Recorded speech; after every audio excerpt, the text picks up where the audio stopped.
हमारे साथ जो है सौतेला व्यवहार हो रहा है। हमारे एक ऑपरेटर को चंबा में भी 1 लाख रुपए का फाइन सुनाया गया कि आप विदाउट परमिट कर रहे हैं। तो ऐसा सौतेला व्यवहार प्रदेश के निजी बस ऑपरेटर से नहीं होना चाहिए कि एक तरफ अगर जिनकी बसें गलत चल रही हैं तो उनका एक भी चलान नहीं।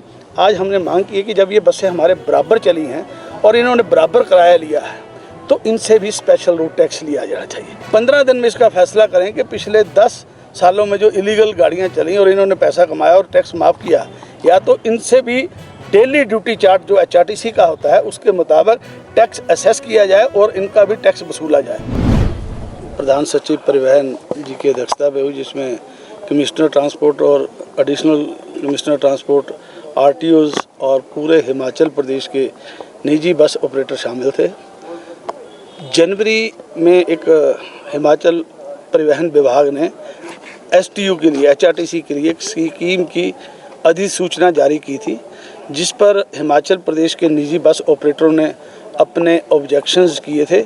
आज विशेष तौर पर उन ऑब्जेक्शनों की प्रधान सचिव परिवहन के पास सुनवाई थी और उसके साथ साथ कुछ और मुद्दों पे भी चर्चा हुई।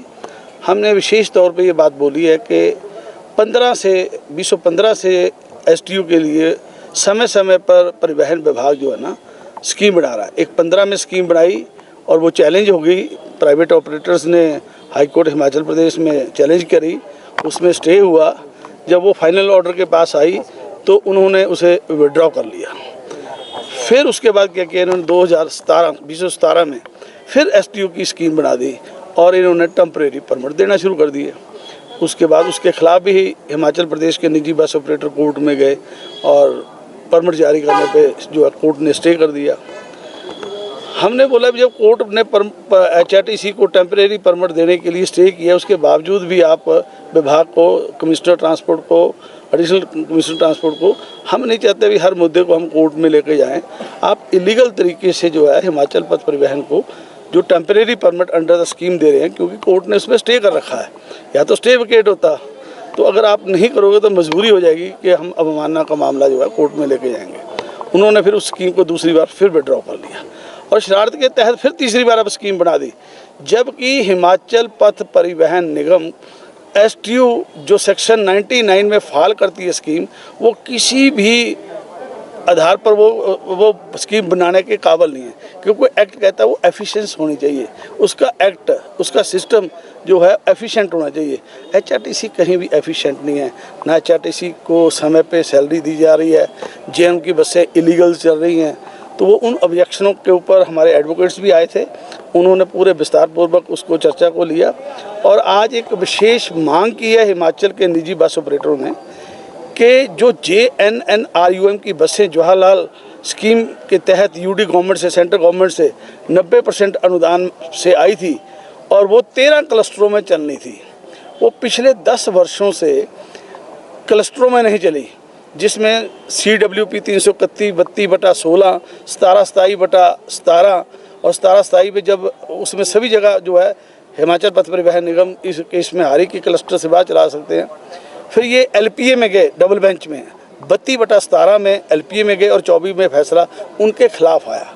आज हिमाचल प्रदेश के निजी बस ऑपरेटरों ने प्रधान सचिव को अवगत कराया कि पिछले 10 वर्षों से ये JNU की बसें कुछ टाइम के लिए बंद हुई, जब कंटेम्प्ट हाई कोर्ट में पड़ी, जब वो विड्रॉ हुई तो आस्ता आस्ता फिर चल दी।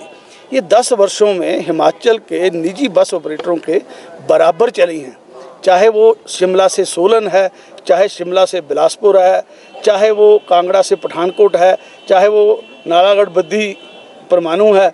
ये जो बसें हैं प्राइवेट बसों के साथ प्रतिस्पर्धा में चली हैं और जैसे जो किराया सरकार ने फिक्स किया है मोटर व्हीकल सेक्शन 67(1) में, वही किराया हम ले रहे हैं, वही किराया ये ले रही हैं और ये इलीगलिटी क्लस्टर से बाहर भी चल रही हैं और इंटरस्टेट भी चल रही हैं। ये बसें पठानकोट जा रही हैं, ये बसें होशियारपुर जा रही हैं, ये बसें चंडीगढ़ जा रही हैं, ये बसें अम्बाला जा रही हैं, ये बसें नालागढ़ बद्दी के लिए कीरतपुर नंगल होकर बाया रोपड़ होकर जा रही हैं। तो इलीगलिटी से चल रही हैं और इनके ऊपर जो है विभाग कोई भी जो है इन्फोर्समेंट नहीं कर रहा।